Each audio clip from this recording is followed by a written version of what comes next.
Nosso boa noite a todos os nossos irmãos e irmãs, amigos que nos assistem a partir deste momento pelo Facebook.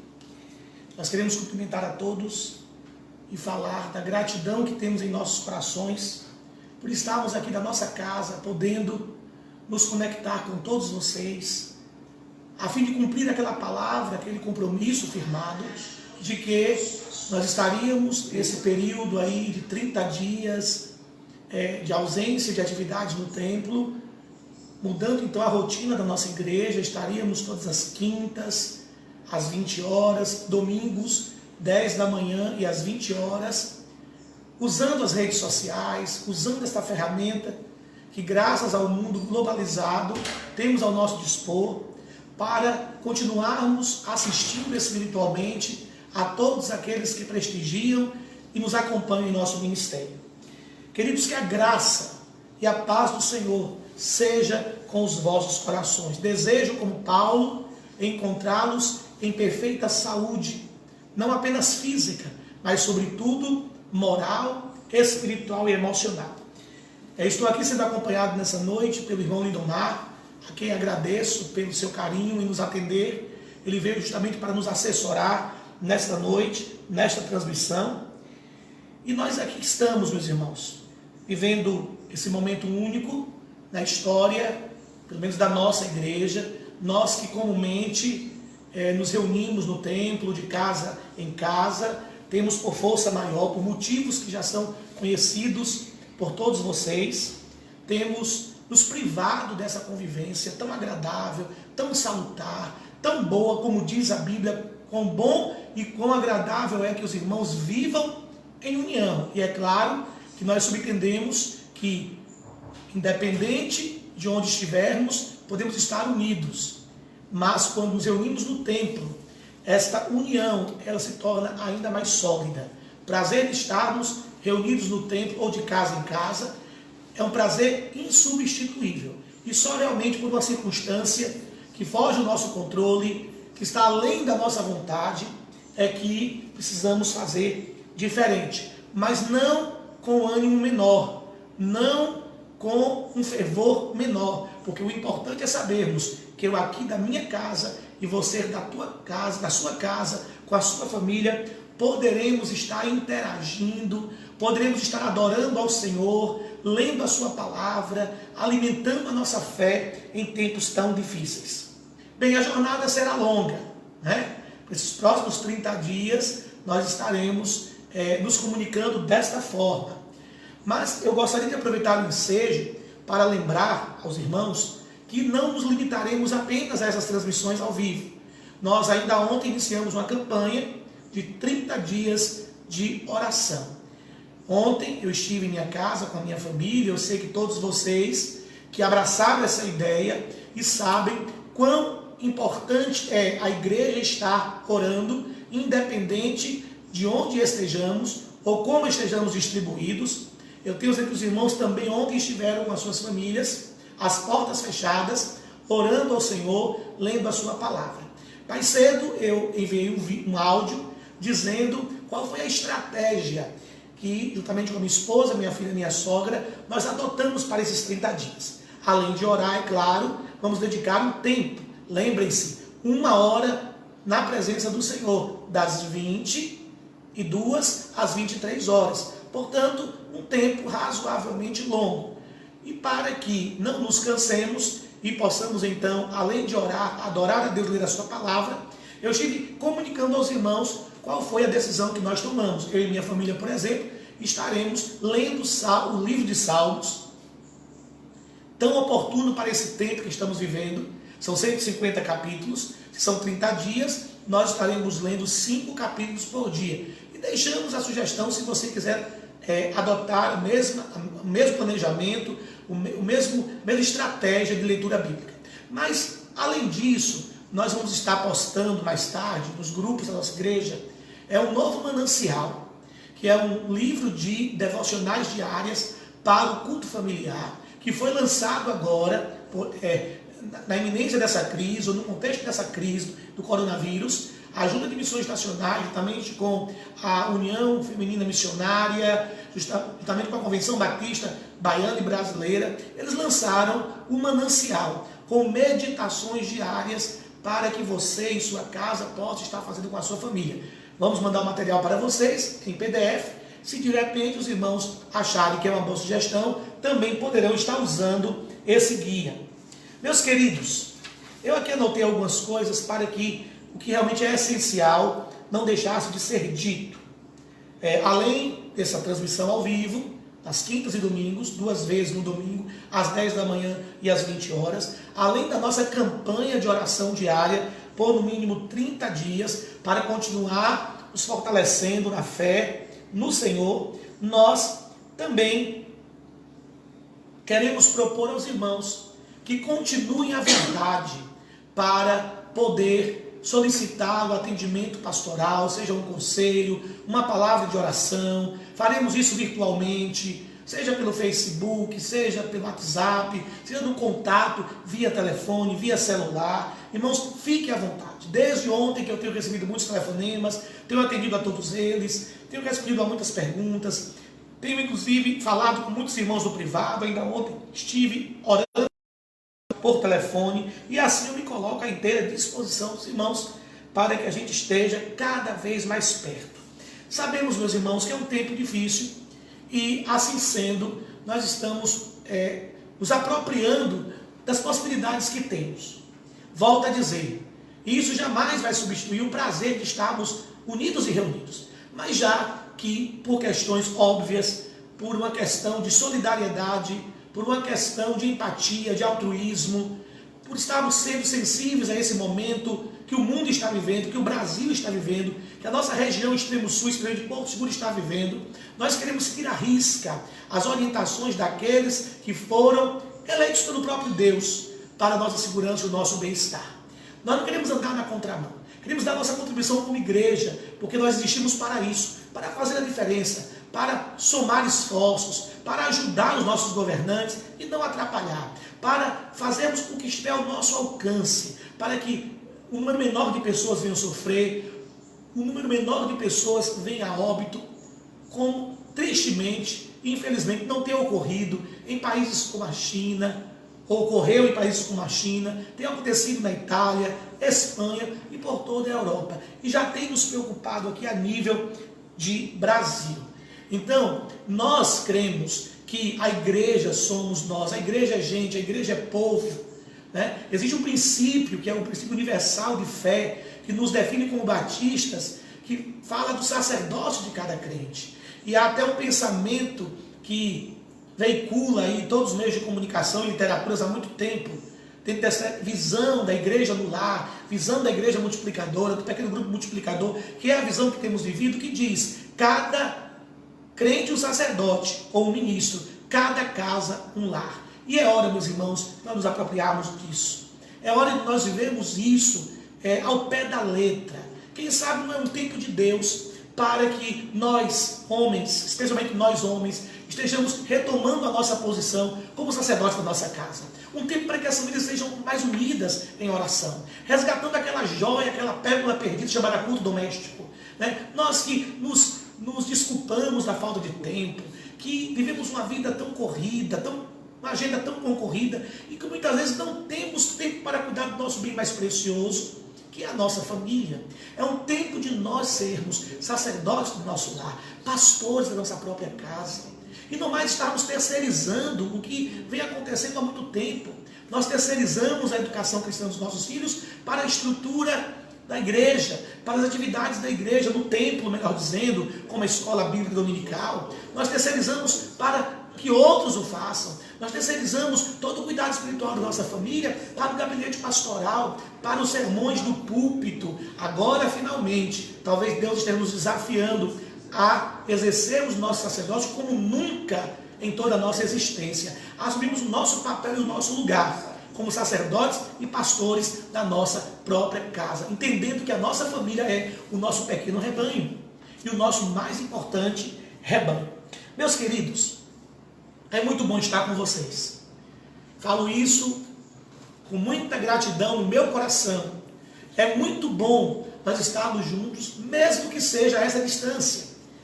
E eu posso fechar os meus olhos e eu posso vislumbrar o rostinho de cada um dos amados. Eu peço que você venha interagir conosco. Enquanto estivermos aqui, esteja aí dando o seu amém, o seu glória a Deus, o seu aleluia, o seu boa noite, né, mandando a sua mensagem. Será importante até para mensurarmos quantos irmãos estiveram conosco a cada transmissão. Eu preparei uma música, um vídeo, um fundo musical, e eu quero convidar você, antes de nós lermos a palavra do Senhor, porque esta é a proposta. Eu quero convidar você, meu querido, para que esteja conosco agora orando. Vamos orar silenciosamente. Enquanto a gente passa alguns minutinhos ouvindo esta música que vai estar aí passando, essa letra é uma música muito conhecida. Eu quero que você em sua casa, com a sua família, com aqueles que estão aí com você, né, esteja orando com você. Eu vou estar aqui com a minha cabeça curvada, orando, preparando os nossos corações para ouvirmos a palavra do Senhor. Mas antes que eu esqueça, além das transmissões ao vivo, além da nossa campanha de oração, para aqueles que estavam preocupados, como ficaria aquele momento importante do culto, quando nós alegremente vamos ao altar, como mordomos que somos, fiéis mordomos, devolver o que é do Senhor, que são os nossos dízimos e ofertas. Como ficaria isso então, já que as reuniões seriam canceladas? Ah, meus irmãos, Deus é fiel. Você não vai precisar ser menos fiel. Você não vai precisar acumular esses valores em casa por falta de oportunidade, de meios para estar depositando na casa do tesouro. Nós estamos sempre divulgando aí, de todas as formas, a conta bancária da nossa igreja, a conta corrente. Você pode fazer transferência do seu dízimo, da sua oferta. Por exemplo, a oferta que você geralmente leva no domingo, na quinta-feira ao culto, você pode ainda hoje transferir para a conta corrente da igreja.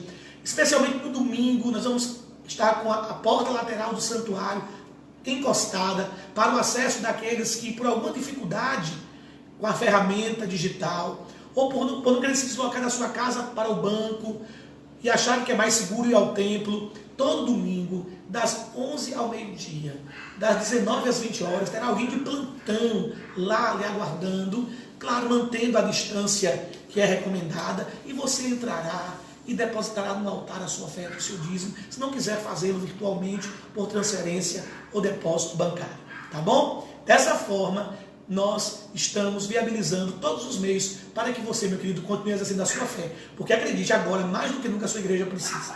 Eu até brinquei hoje mais cedo com a minha esposa, se o coronavírus parasse, né, de fazer chegar as contas, tivesse esse poder que nos parece que ele não tem parado tudo, mas as contas não têm deixado de chegar e continuarão chegando, não estaremos insistindo tanto nisso. Mas agora, mais do que nunca, a sua igreja precisa da sua fidelidade. Seja fiel no pouco, sobre o muito Deus te colocará. Vamos à música, ao fundo musical, e eu convido você a fechar os seus olhos, a curvar a sua cabeça e a orar ao Senhor. A palavra de Deus diz: como a costa suspira pelas correntes das águas, assim a minha alma suspira por ti, ó Deus. Minha alma tem sede de Deus, do Deus vivo. Quando virei perante a sua face, as minhas lágrimas têm sido meu alimento de dia e de noite. Enquanto as pessoas que estão ao redor me perguntam onde é que está o seu Deus. Mas eu me lembro dessas coisas, de quando eu saía em procissão à casa do meu Deus, multidão em festa. E eu pergunto a mim mesmo: por que você está batido, minha alma, e por que você se perturba dentro de mim? Espera em Deus, pois eu ainda louvarei a Ele, meu auxílio e Deus meu. Essa canção nos fala sobre isso, desse momento de crise que todo cristão vive. Essa guerra entre a alma e o espírito, a sede, a fome pela presença de Deus, e ao mesmo tempo esse desespero de alma pedindo ao Senhor por socorro. Mas hoje nós queremos dizer para você que o segredo está no espera em Deus, pois eu ainda louvarei a Ele, meu auxílio e Deus meu. Aquieta minha alma, faz meu coração ouvir tua voz.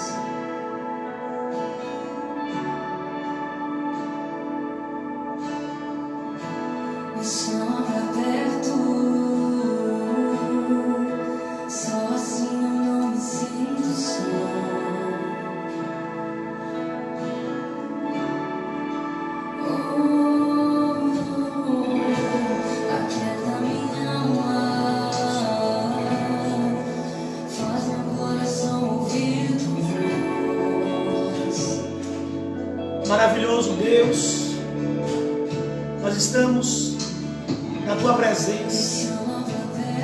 Não importa o quanto fisicamente estejamos distantes, nos sentimos tão próximos dos corações que nos ouvem, dos olhos que nos assistem, em suas casas,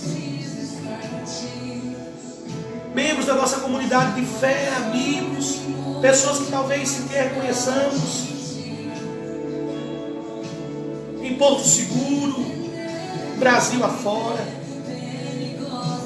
Deus, eu quero te agradecer porque eu sinto que muito mais pessoas estão nos assistindo, nos acompanhando, adorando ao Senhor conosco, orando ao Senhor conosco, que estarão ouvindo a Tua voz, a Tua palavra, que a quantidade de pessoas que nós teríamos se estivéssemos no templo. Deus, em nome de Jesus, eu quero orar para que o Senhor prepare o meu coração, para que o Senhor prepare o coração de todos que estarão nos ouvindo, nos acompanhando. Aquieta o nosso coração nesse tempo de conflito, neste tempo de incertezas, neste tempo de crise. Aquieta o nosso coração para que ele possa ouvir a Tua voz, Espírito Santo. É a voz do Senhor que queremos ouvir, não é a voz que vem do mundo, não é a voz que ecoa do coronavírus, da crise, dos telejornais. Embora a gente julgue importante as notícias, estamos bem informados, mas não é esta voz que queremos ouvir soar mais forte no nosso coração, porque a voz que vem do mundo gera pânico, gera, ó Deus, histeria coletiva, tem até abalado a fé de muitos e feito muitos perecer. Mas a voz que vem do trono da graça, a voz que vem do céu, ela é poderosa para ressignificar, ela é poderosa para fortalecer, ela é poderosa para reanimar. E é a Tua voz que eu quero ouvir, é a Tua voz que o Teu povo precisa ouvir. Este rebanho que é Teu, não é meu, mas o Senhor colocou sobre a minha responsabilidade para guiar por pastos verdejantes, para conduzir a águas tranquilas. Deus, eu me coloco como instrumento em Tuas mãos, e apesar da distância física, eu estou entrando em cada lar, eu estou entrando em cada casa. Mais do que entraria, Senhor, se eu estivesse no templo. Mais pessoas estão sendo alcançadas nessa noite que se nós estivéssemos no templo, pois sabemos da dificuldade que a grande maioria tem de frequentar reuniões como a quinta-feira, mas agora em casa, paralisados, Deus, por tudo isso que está acontecendo em todo o mundo. Deus, há uma expectativa, há uma busca maior, e eu sei que nesse cenário o Senhor está estabelecendo a Sua vontade. Neste cenário o Senhor está, ó Deus, criando pontes entre os céus e a terra, e muitos hão de Te conhecer, muitos hão de voltar a praticar a Tua palavra, hão de voltar a amar as suas famílias, hão de rever seus valores, hão de mudar de direção. Não faz muito tempo o Brasil estava se alegrando no carnaval, como se nada estivesse acontecendo, e de fato não estava acontecendo, pelo menos não a olhos nus, não noticiados pela mídia, mas olha, não demorou muito. Que mudança absurda!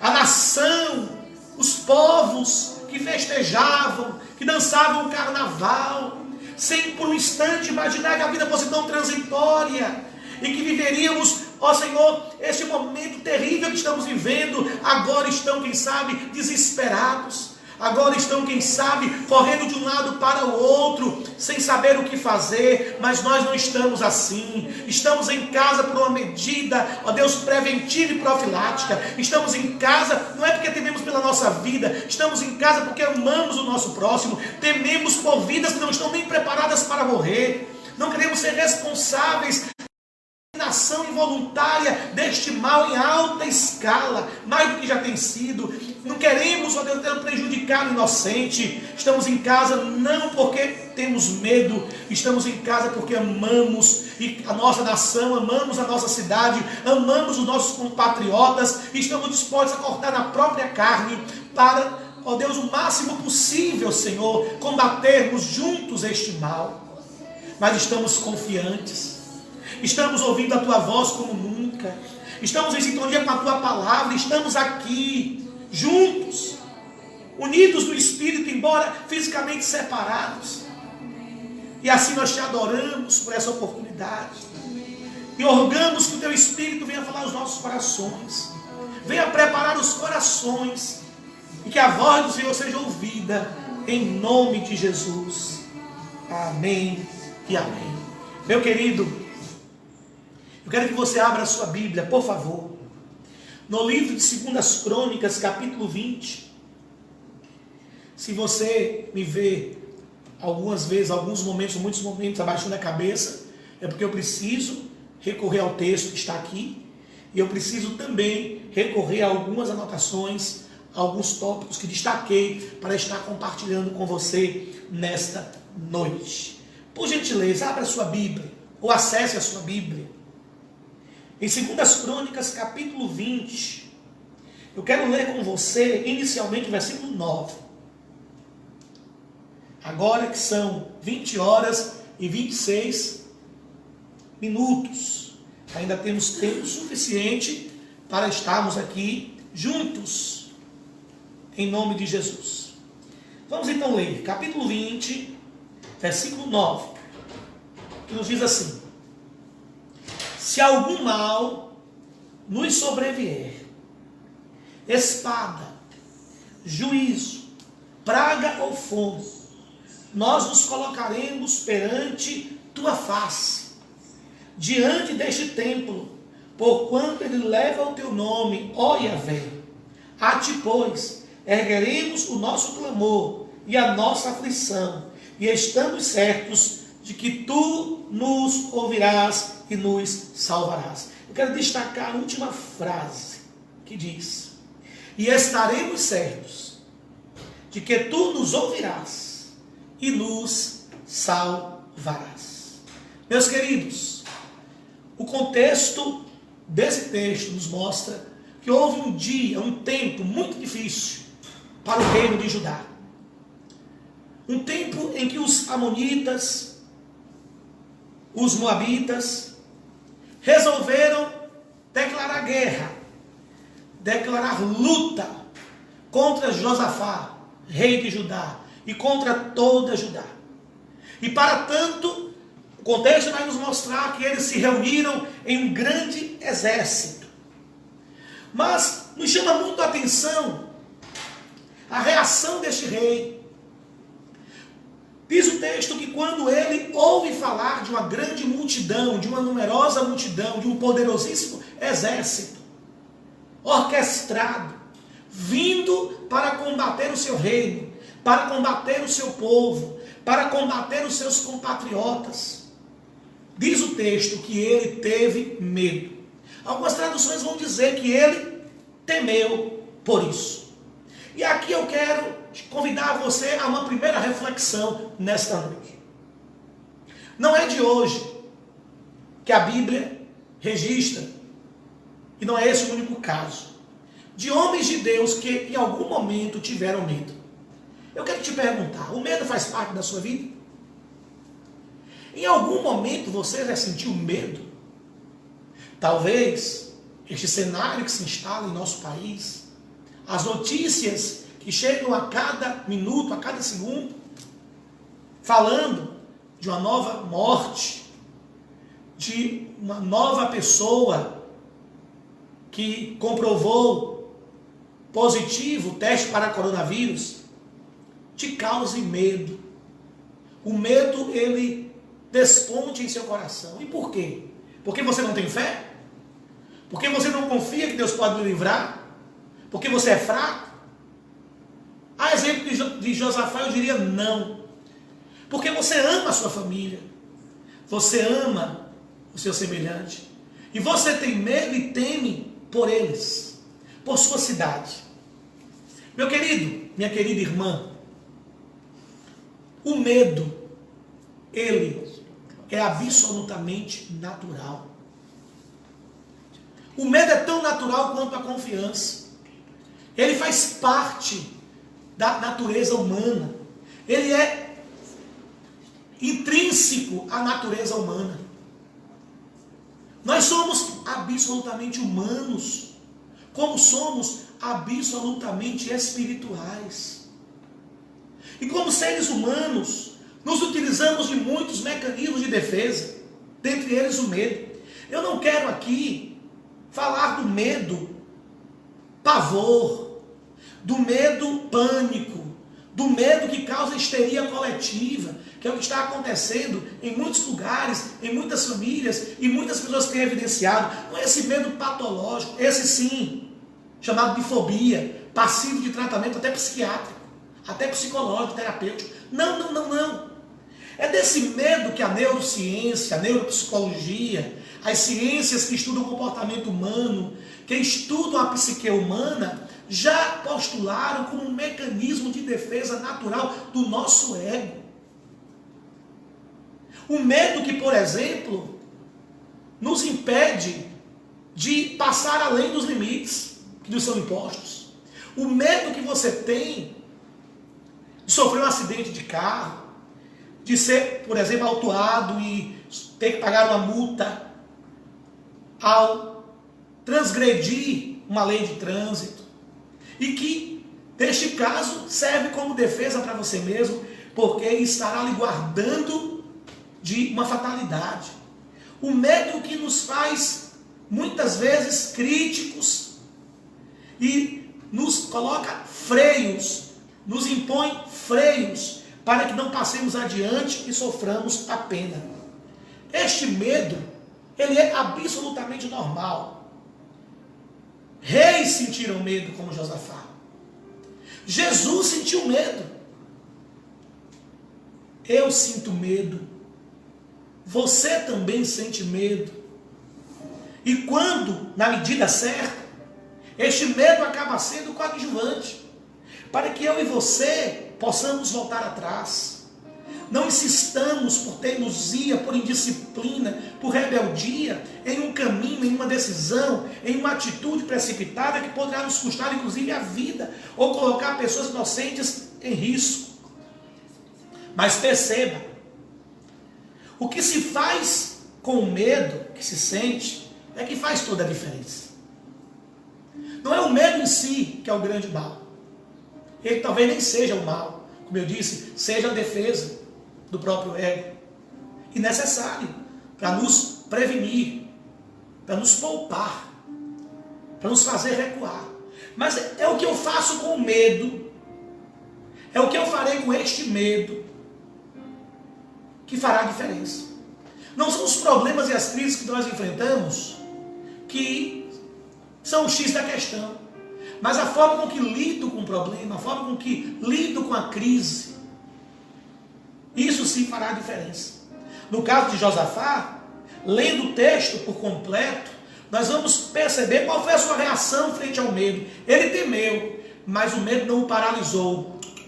Não, ao contrário, o medo o fez avançar. O medo o fez assumir posturas e ter atitudes que trariam como consequência final não só a vitória dele, porque não estava aqui em questão o bem-estar dele, uma preocupação com ele, mas uma preocupação com toda a nação, como é o caso que estamos vivendo atualmente com o coronavírus, com essa pandemia.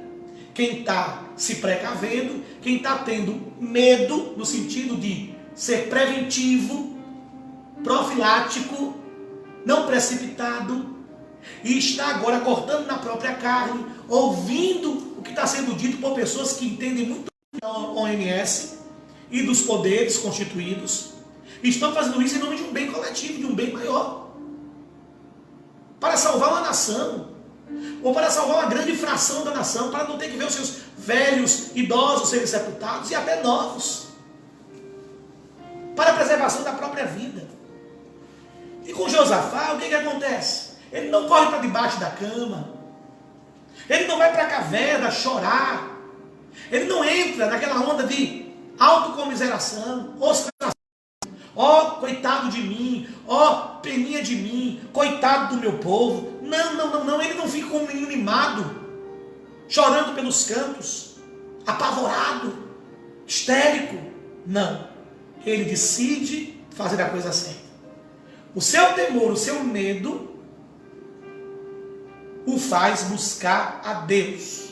E mais do que isso, a apregoar o jejum, a levar o povo a buscar a Deus e a jejuar. o medo do coronavírus tem feito com você, meu irmão? Porque não foi o medo do coronavírus que me fez tomar as atitudes que tomei, as decisões que tomei. Foi sim o medo por meu povo, o zelo por meu povo. Como pastor, eu tenho que dar a vida pelas ovelhas. E eu tinha que ser o primeiro a dar exemplo. O exemplo vem de cima. E para preservar a minha igreja, o meu povo, de adoecer, e alguns até de morrer, e é claro, simultaneamente, concomitantemente, outras vidas que nem conheço, pelas quais também eu seria responsável diante de Deus, eu recuei. Eu resolvi acatar. Eu resolvi fechar o templo, embora a igreja continue mais viva do que nunca, ativa. Desta forma que estamos fazendo aqui, adorando a Deus e recebendo a sua palavra. Mas o texto vai nos dizer que, quando ele conclama esse jejum e essa oração, não apenas Judá, mas pessoas vieram de todas as partes, de todas as cidades, para se unirem a ele, neste clamor a Deus. Mulheres, crianças, pessoas que não eram nem tidas como importantes ou contadas naquele tempo, todos se tornaram importantes, guerreiros, e somaram forças, engrossaram a fileira daqueles que com Josafá clamariam a Deus por socorro. Eles se juntaram a clamar a Deus. Josafá estava vivendo uma situação extrema, e aí eu faço uma ponte com os dias que estamos vivendo para dizer, nós estamos vivendo uma situação extrema. E uma situação extrema, queiramos ou não, exige decisões extremas. Alguns falam, é extremismo. Para que tanto extremo? Mas a situação é extrema. E quando ela é extrema, ela no mínimo exige decisões radicais, extremas. Josafá estava convivendo com o problema do mais. O tempo do mais. Assim como nós. Josafá agora tinha mais inimigos. Inimigos mais armados, mais bem preparados, mais numerosos, mais incrédulos, mais petulantes, mais arrogantes, mais audaciosos, que estavam vindo para cima, armados até os dentes e dispostos a tudo. Então ele teria que ser também mais precavido, mais enérgico, mais dedicado a Deus. Assim como nós, igreja do presente momento, em Porto Seguro, no Brasil e no mundo, a situação é extrema. Nunca vivemos uma pandemia antes, que parecia uma simples gripe, que só matava idoso, em situação de risco, com doenças comórbidas. Não. Nós não queremos que no Brasil essa doença, essa pandemia, esse vírus, alcance o pico que alcançou na Itália, na Espanha, na China. Não. Não queremos que as coisas cheguem ao ponto que temos que escolher a quem vamos matar ou a quem vamos deixar viver. Estamos lutando contra um inimigo invisível, microscópico, poderosíssimo. Muito pouco se sabe sobre ele. Não nos iludamos. Há muito mais para ser descoberto do que possamos imaginar. E a cada ressignificação que foi dito lá atrás, nós ficamos boquiabertos. Ainda é uma incógnita. E até descobrimos o que é Covid-19, na sua complexidade, letalidade. Ah, queridos, se não tomarmos as medidas extremas, vão morrer muitas e muitas pessoas, milhares delas, e muitas conhecidas nossas.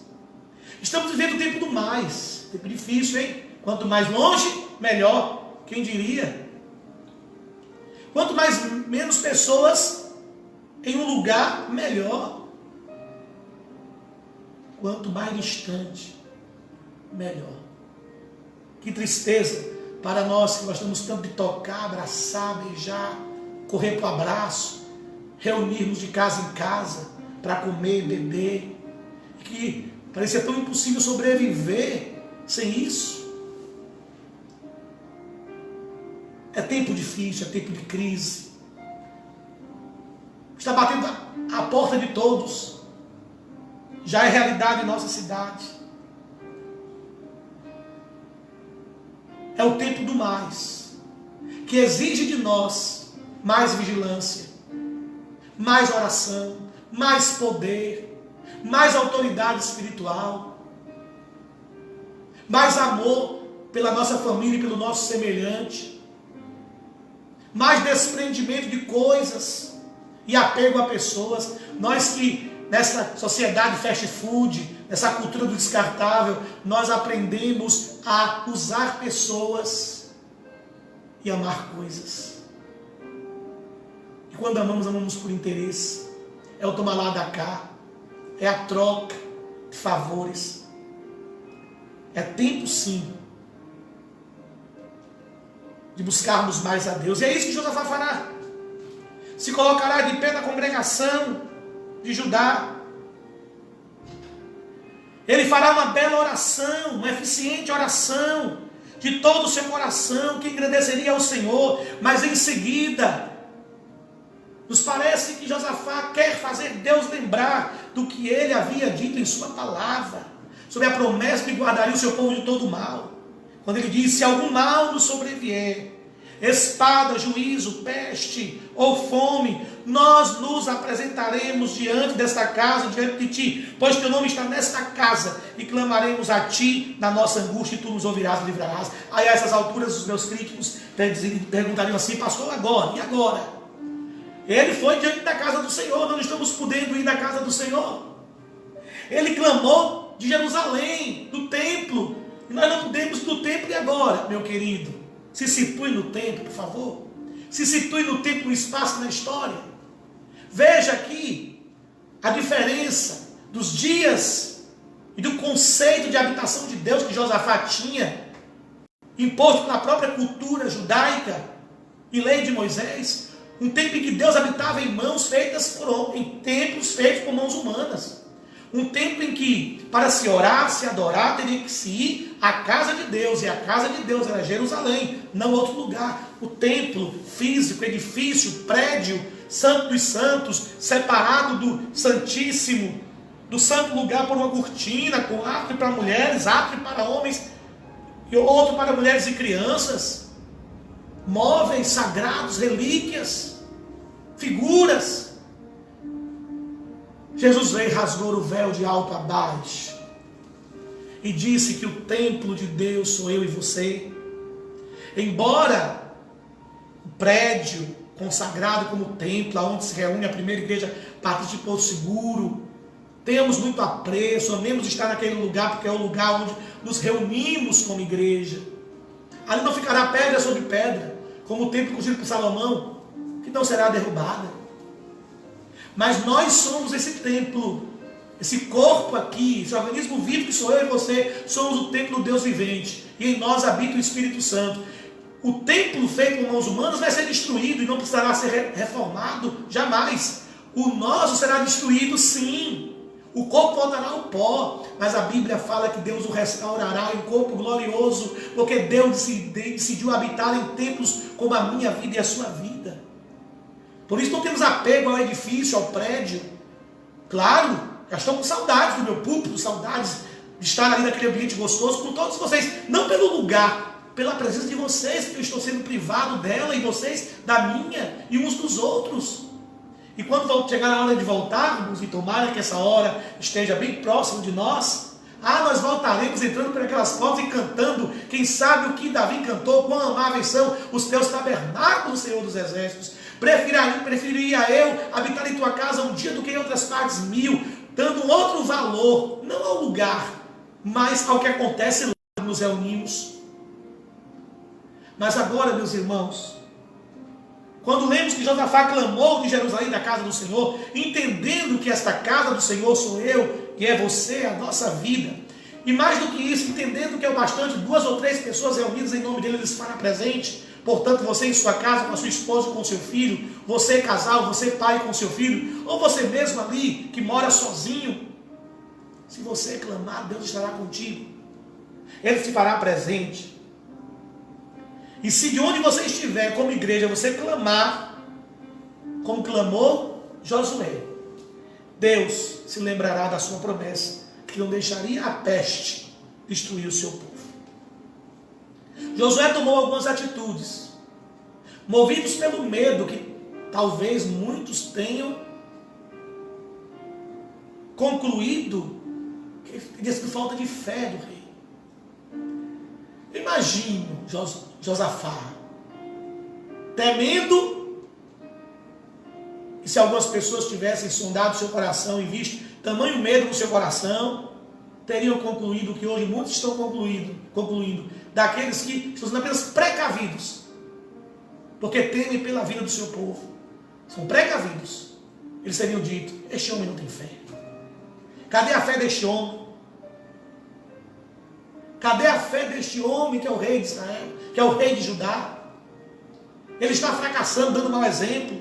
Ele tem que ser o primeiro a não temer os inimigos. Como hoje, minha atitude, talvez de muitos, seja censurada, ou seja associada à falta de fé. Não. O medo que ele sentiu o levou a algumas atitudes. E atitudes essas que trariam a vitória que ele tanto precisava com o seu povo. Versículos de 1 a 6. Você pode ler e você verá que a primeira atitude que Josué teve foi a de reconhecer o potencial do seu inimigo. Ele não subestimou o seu inimigo. É muito triste que há tanta gente, depois de tudo que já se viu e ouviu, de verídico, não estou falando de fake news, tanta gente que ainda insiste em dizer: é besteira, é bobagem. Para que tudo isso? O inimigo não se subestima, o inimigo se respeita. Quanto mais longe ele estiver, melhor. E se ele partir para cima, usarmos as armas espirituais poderosas em Deus. Lembra lá da epístola de Judas? Que fala que o arcanjo Miguel lutou contra Satanás, sem pronunciar uma palavra de afronta ao seu inimigo, que era o diabo. Mas lutou com as armas certas e por isso venceu. O inimigo não se subestima, ainda mais o inimigo invisível. Não sabe aonde está e por onde pode chegar. Não, se combate. Se combate com armas espirituais, não é com prepotência, não é com aparência de espiritualidade, falsa religiosidade. Não. E um conceito equivocado do que é ser crente, do que é ter fé. Então Josué reconheceu. Talvez nós precisemos reconhecer quais são os nossos pontos fracos, as nossas dificuldades. Onde é que estamos em crise? Que crise é que estamos vivendo? Agora saindo um pouco desse cenário aí do coronavírus, né? Agora vindo, quem sabe, para o âmbito familiar, pessoal, dos nossos conflitos internos, dos nossos inimigos e fantasmas internos, das nossas fraquezas internas. Precisamos reconhecer. E reconhecendo, precisamos tomar a decisão que ele tomou. Buscar o Senhor. Irmãos, vamos refletir um carinho. Se até um rei teve medo, qualquer crente pode ter medo. Se até Jesus teve medo, qualquer crente pode ter medo. O mais cheio do Espírito Santo, o mais cheio de fé, poderá em algum momento sobressaltado por alguma eventualidade, instabilidade, tendo que enfrentar algum inimigo poderoso, mais forte que ele, poderá sentir medo. Repito, o problema não está no medo. Às vezes ele é salutar, às vezes ele é o nosso escudo e a nossa arma de defesa. Não, é o que fazemos do medo que temos. O que temos sempre do medo que temos? São tantos medos que você talvez tenha. Esquece do coronavírus agora. Você, quais são os seus medos? Tantos medos que você tem, e já tem há anos, e não consegue vencer, por quê? Porque você não reconhece. E a negação é a pior arma. Tenho a impressão que quem mais está negando que as coisas estão tão ruins como parece, é porque tem mais medo do que quem está aí conscientemente se posicionando. Tem gente que nega porque tem medo. O medo é tanto que prefere negar que admitir. Acaba sendo uma válvula de escape, um mecanismo de fuga. Eles se confundem, a linha tênue que os separa. Eles andam assim, de mãos dadas. Mas o que você tem feito dos seus medos? Tem sido seus medos conscientes, que são suas fraquezas, seus demônios internos. Que palavra forte, hein? O que é isso, pastor? Sim, seus demônios internos, seus conflitos. Quem sabe quanto à sua sexualidade, quem sabe no casamento, quem sabe na vida financeira, os pecados que você não consegue deixar de praticar, embora tenha consciência de todos eles, sua falta de fé, sua incredulidade.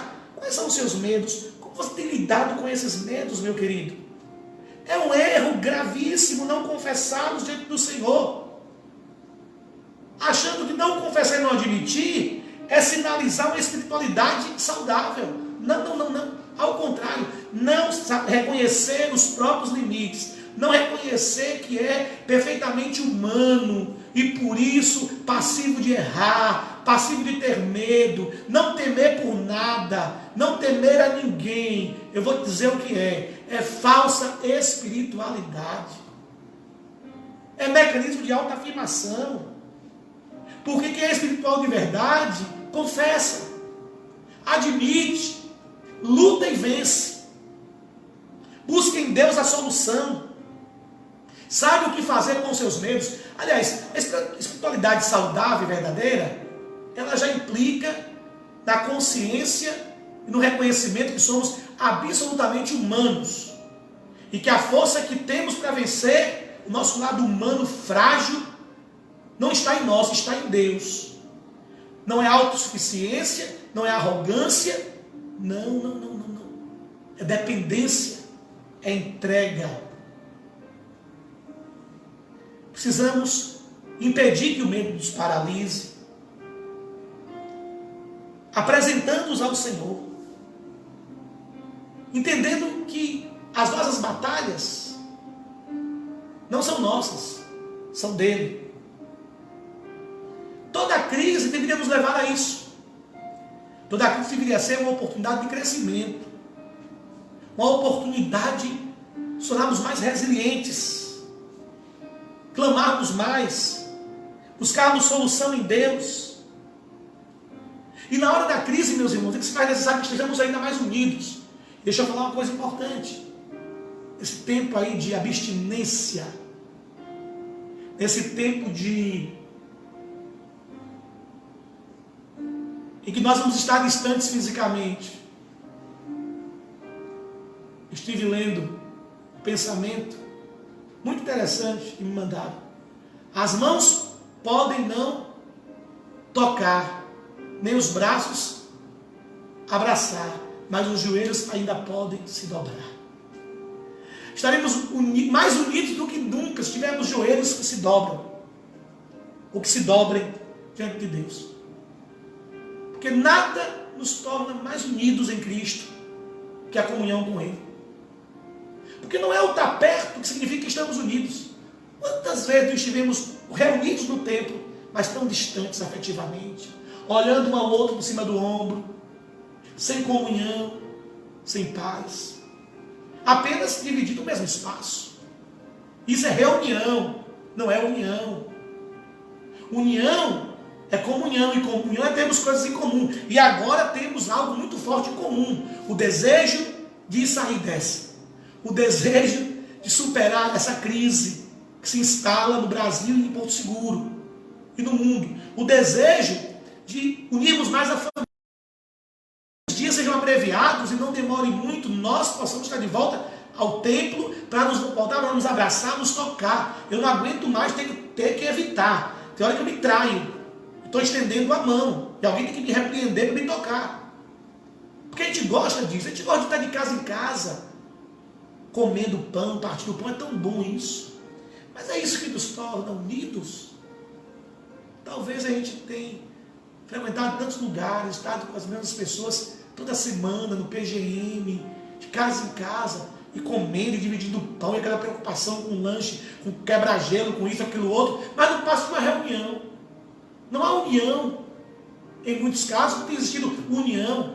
Mas agora existirá união, porque para sermos unidos não precisamos estar reunidos. É o bastante termos o mesmo interesse, sermos movidos pelo mesmo sentimento, uma só fé, uma só esperança, um só objeto de adoração. Quem sabe não será o momento de nós assumirmos o nosso papel. Aquilo que temos terceirizado, como disse no início, pais que não criam seus filhos, não educam seus filhos, não oram com seus filhos, casal que não ora mais, culto doméstico que não existe. Agora, não devemos estar saindo, porque não vai adiantar a gente não ir para o templo e estar de casa em casa, batendo perna na rua, com grupinhos nas esquinas. Vamos continuar contribuindo para que este mal continue em alta escala sendo disseminado. É tempo de realmente isolamento social. E só sairmos em casos extremos. Hoje eu recebi o irmão tomar na minha casa, porque é um caso extremo. Mas não devo estar recebendo pessoas em minha casa, nem para casa de ninguém. Para que as coisas não cheguem ao ponto que chegaram em alguns países, porque as pessoas não tiveram a consciência de tomar essas medidas. Hoje eu vi vídeos e reportagens de Balneário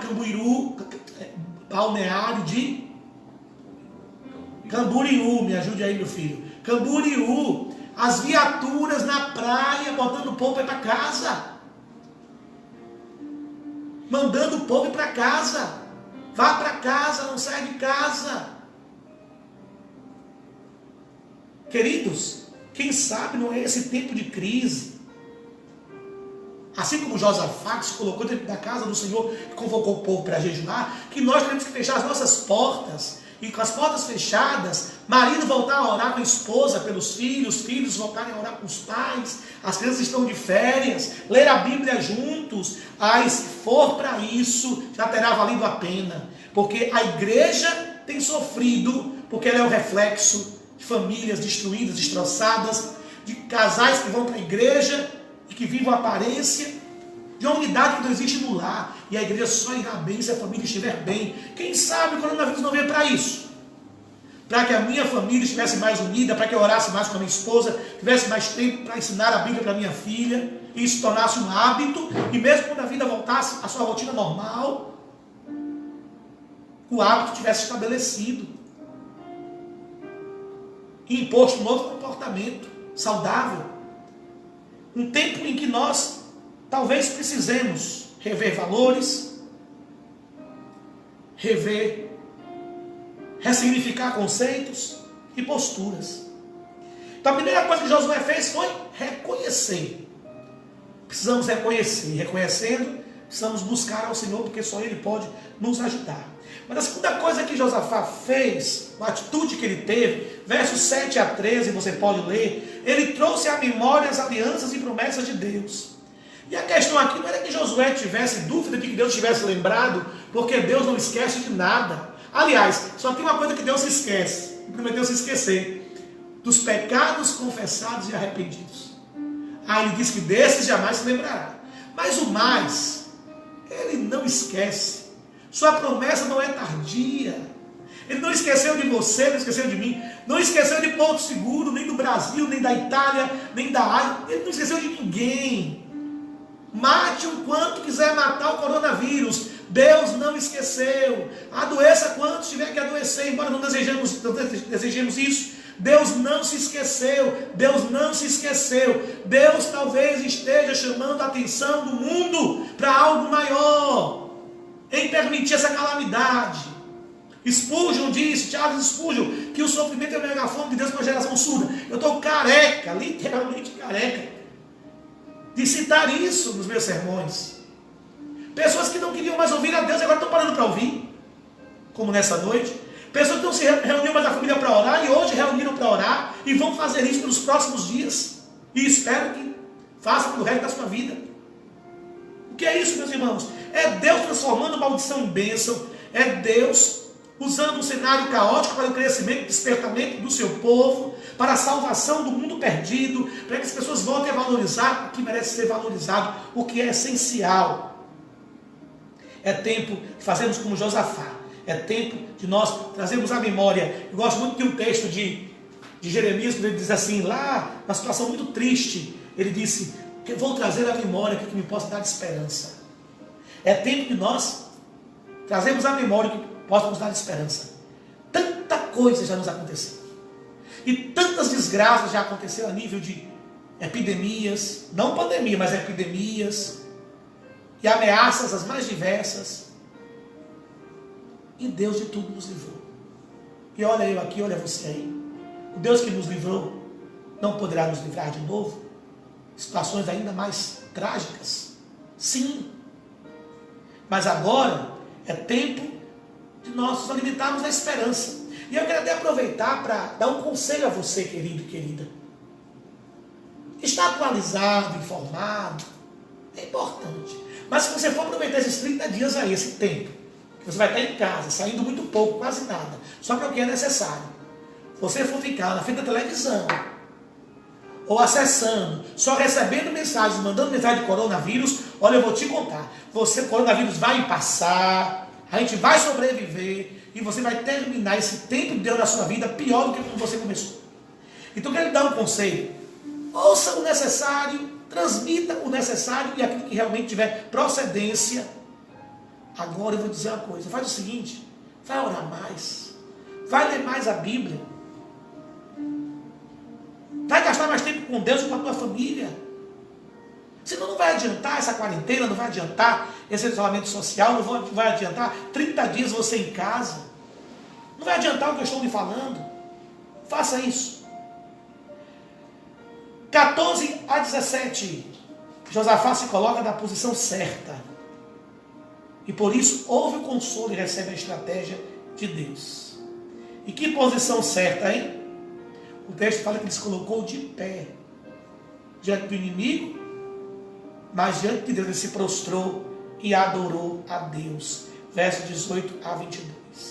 Não basta sabermos quem é Deus, talvez já saibamos o suficiente sobre Ele e o que Ele pode fazer. É preciso agir, tomar atitude de vencedor. E é claro que quando diz que Josafá se colocou de pé diante do inimigo, da crise, da dificuldade, não está aqui falando de nenhuma atitude soberba, autossuficiente, de arrogância, não. De pé no sentido de ter sido resiliente.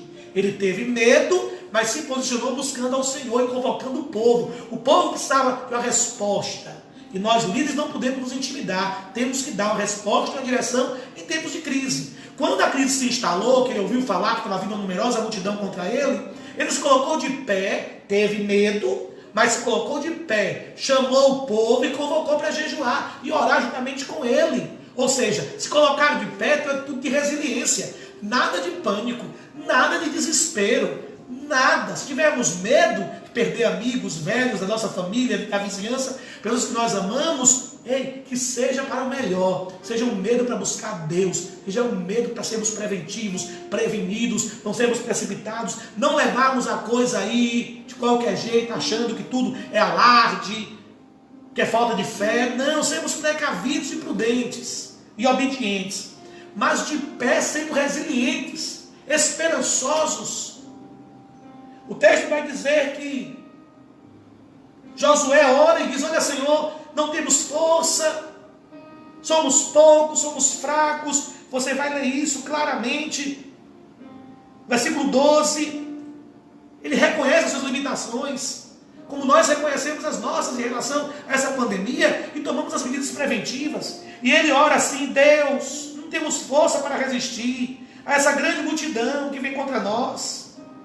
Não temos força, Deus, a autoridade não sabendo o que fazer. Fala de uma vacina daqui a não sei quantos anos. Mas aí ele termina assim: mas uma coisa eu quero te dizer, os meus olhos estão postos em ti, aleluia. Meus queridos, quando Josafá faz isso, o Espírito Santo de Deus usa um profeta no meio da congregação e diz: não tema, não fique assustado por causa dessa grande multidão. É o que ele está falando para a sua igreja no Brasil e no mundo. para você em casa. Não tenha medo de nada, não tema esse vírus, essa praga, essa peste, essa pandemia. O justo vê, ouve maus rumores, sua alma não teme, porque confia no Senhor, que não significa que ele vai ser precipitado, irresponsável. Ele fará a lição de casa certinho, mas não se apavorará, não terá pânico. Por que não terá pânico? Porque os olhos do justo estão fitos em Deus. Essa é a decisão que nós precisamos tomar. Quando nos colocarmos de pé diante das dificuldades, é sermos resilientes, reconhecendo nossas limitações, que o inimigo é maior que nós, é mais poderoso, mais astuto, mais estratégico. Sim, até porque ele é invisível, ele nos vê, mas nós não o vemos. Agora,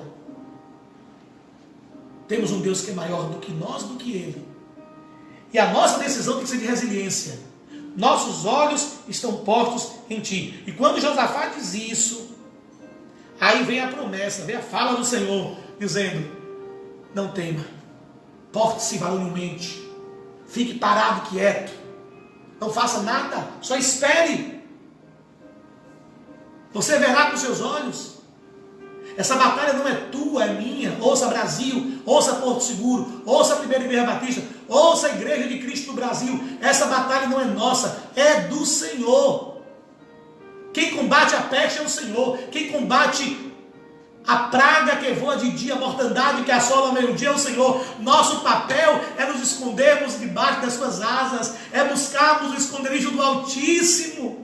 E isso fazemos quando nós oramos, quando nos colocamos de pé, quando somos resilientes, quando reconhecemos as nossas limitações como Josafá e falamos: Senhor, não podemos, não temos, o poder não está em mim, eu não tenho força em mim mesmo, mas os meus olhos estão postos em ti. Ouviremos Deus dizer: fica calmo, fica tranquilo. Quando chega a esse ponto de você não poder, de ser maior que você, mais poderoso que você, mais forte que você, mais tudo que você, há alguém que é mais, muito mais que você e qualquer inimigo que sou eu. Apenas permaneça com seus olhos fitos em mim. Essa peleja foi o que Deus disse a Josafá. Primeiro, ele fica de pé, se porta com resiliência, convoca o povo para jejuar. Aí o Espírito Santo fala através do profeta.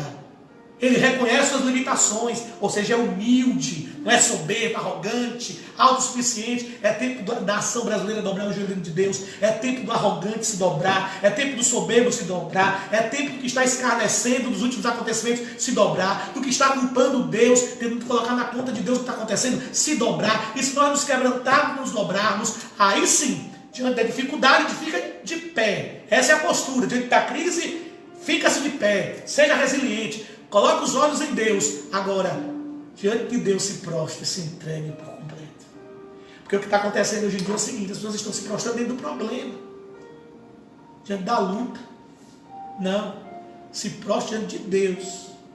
Diante da luta, você se porta varonilmente. Diante do inimigo, forte, poderoso, mais poderoso que você se coloca de pé, é resiliente e diz: olha Deus, eu não posso, só o Senhor pode, é mais forte que eu, mas não é mais forte que o Senhor, meus olhos estão postos em ti. Deus só quer ouvir isso de você, que você se renda e diga: Deus, é contigo, eu não dou conta, seja qual for a sua luta, eu não dou conta.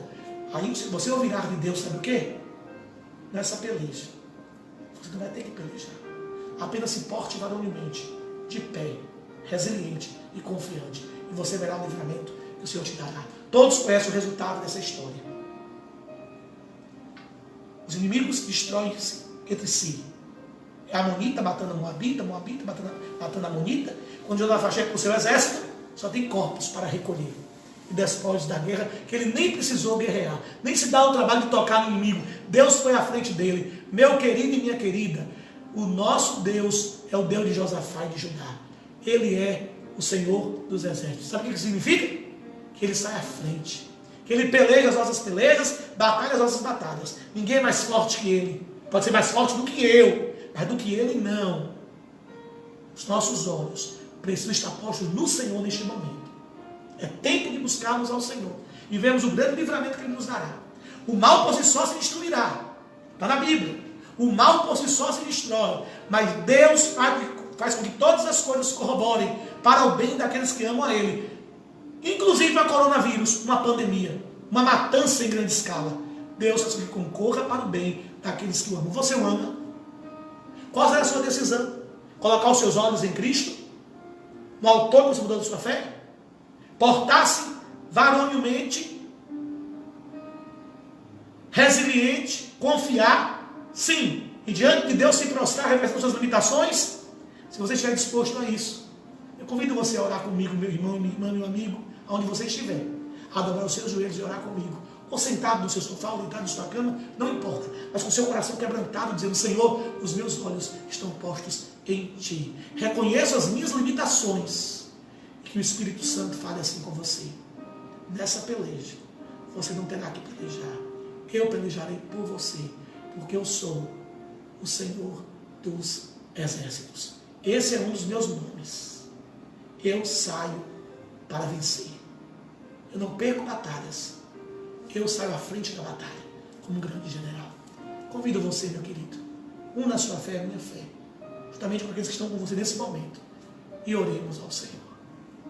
Maravilhoso e eterno Deus, como foi bom nesta noite termos caminhado por esta palavra, termos dedicado o nosso precioso tempo para meditar nesta palavra, com dezenas, centenas, não sei se milhares de pessoas. Não posso imaginar quantas nos ouviram, quantas receberam esta palavra. Talvez muitos tenham ouvido e crido, outros ouvido e criticado. Mas, meu Deus, o que eu peço ao Senhor é que esta palavra, que é a tua palavra, não volte vazia. Que o teu Espírito aplique em cada coração e atenda a necessidade de cada pessoa, cada família, cada crente, cada amigo que nos ouviu nessa noite. Que a tenhamos aprendido com Josafá, em meio às crises da coronavírus ou de qualquer outra crise em qualquer área da nossa vida, espiritual, familiar, financeira, na saúde, não importa. Que nós possamos nos portar como ele. Primeiro, reconhecendo e buscando solução em ti. Segundo, nos portando varonilmente, assumindo a postura certa, de resiliência e de confiança. Se nos prostrar, é aos teus pés, reconhecendo que sem ti nada somos, sem ti nada poderemos fazer. Mantendo a nossa integridade, os nossos olhos fitos no Senhor, orando, nos quebrantando, jejuando. Ah, Senhor, quem sabe, há tanto tempo a gente não jejuou. Há tanto tempo as famílias não fazem um jejum, as igrejas não proclamam um jejum. Nem nós individualmente jejuamos por qualquer motivo. E agora, o Senhor nos dá um grande motivo para jejuar. Que seja um tempo de jejum, de quebrantamento, de clamor. Como foram aqueles dias e toda aquela ameaça. O tempo para que Josué e o seu povo se quebrantasse, clamasse, jejuasse e orasse. E assim pudesse confirmar, constatar e desfrutar do grande livramento que o Senhor lhe deu. Eu creio no teu livramento. E eu creio que o teu povo estará assumindo essa postura de resiliência, de confiança. E se prostrar, será diante do Senhor, para reconhecer suas limitações e buscar de ti a estratégia para enfrentar todo o mal. Seja a tua paz sobre cada ouvinte, cada família. Eu quero erguer as minhas mãos, meu Senhor. E não as minhas mãos, porque elas não podem chegar lá, mas que as tuas mãos agora cheguem em cada lar, em cada coração, tocando. Eu estendo as minhas mãos e declaro que o amor de Deus Pai, a graça salvadora e bendita de Jesus, o seu amado Filho, as doces e eternas consolações do Espírito Santo, sejam com todos, hoje e para todo sempre. Seja com Porto Seguro, com a Bahia, com o Brasil, com o mundo, com a primeira igreja batista em Porto Seguro e com todas as igrejas evangélicas no mundo, em nome de Jesus. Amém. Aqui eu quero me despedir de você, agradecendo a sua companhia por todo este tempo. Lembrando que às 22 horas temos um encontro com Deus. Você na sua casa, eu na minha casa, orando com as nossas famílias. E domingo, 10 horas da manhã, aqui, neste mesmo lugar, está no seu coração. Não esqueça, você pode e deve continuar sendo fiel, porque Deus ama aquele que dá com alegria. Um forte abraço e até domingo, às 10 da manhã, em nome de Jesus.